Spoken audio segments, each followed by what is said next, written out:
all know our personal data is out there. They're listening to me. They know I want it. But did you know companies could use the information they gather about you to charge a higher price? This is creepy and invasive and ultimately is not for our own good. Tonight, Action 9 investigates the price you pay.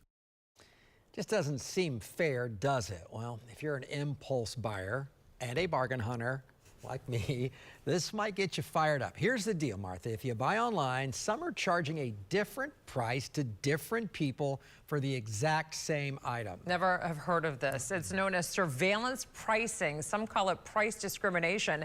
Action 9 consumer investigator Jeff Deal is joining us live right now. And Jeff, this kind of information is used against really all of us. It is, Martha. Yeah, I know you mentioned it right before the break. If you're shopping in the store, you know you're paying the same price as everybody else. The price is typically written right on the packaging or it's right there on the store shelf. Well, if you're shopping online, it's a little different. You have really no way of knowing if your favorite store is charging you a higher price than another shopper for the same item at the same time. Shopping in the stores, you get to touch things and see them up close.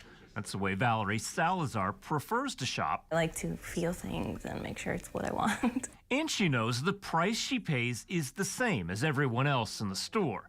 But these days, with a little one in the house, shopping online is easier. It saves time. She and her fiance are constantly ordering things, with packages arriving at the door at least once a day. But if shopping online, how do you know the price you see on the screen is the same price your next door neighbor sees?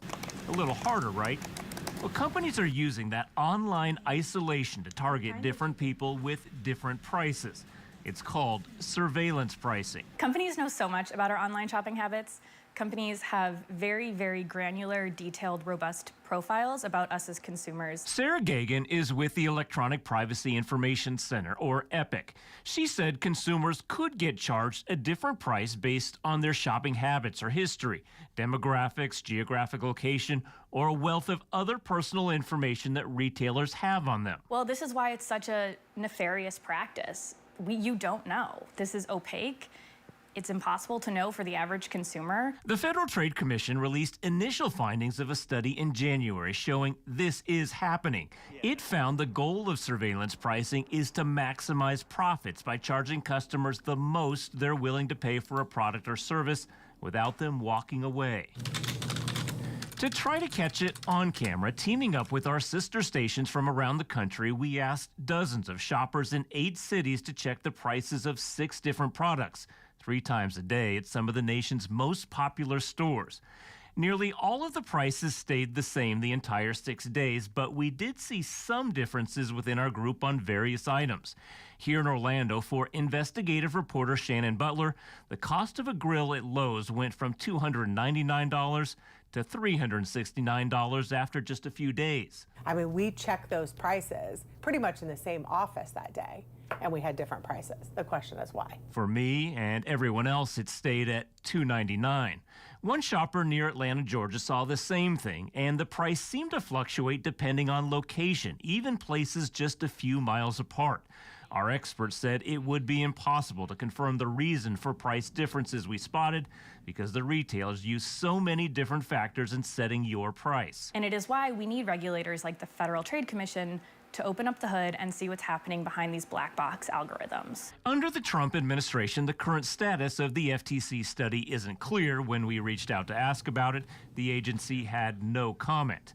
Even though Valerie Salazar often shops around for the best price, she doesn't like the idea of companies using her information like this.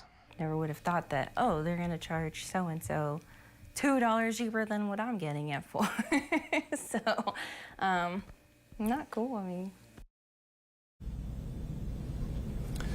Walmart and Target both told us flat out they do not use surveillance pricing. Home Depot wasn't as clear, but said it goes to great lengths to ensure consistent pricing, but customers could see some differences depending on the location and the store that we're shopping at.